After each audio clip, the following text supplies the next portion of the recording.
In this video, I'll show you how to fix the calling card option not showing in the phone dialer. Let's begin. First, open the Play Store, then type phone.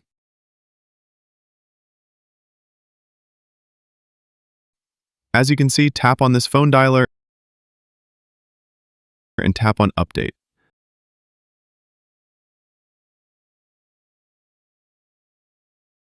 After updating, go back and open Settings. Then go to Apps or App Management.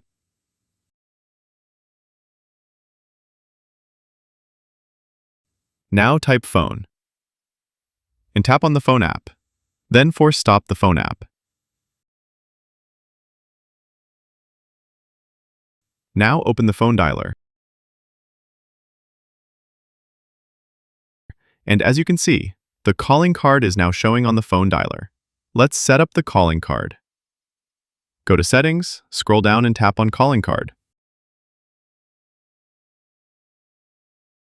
Then tap on Add. Now select any contact you want to add the picture to. Tap on Gallery, select the photo, and press Done. This is how you can get the calling card on any Android phone. That's it. If you found this helpful, don't forget to like and subscribe for more tips and tricks. Thanks for watching.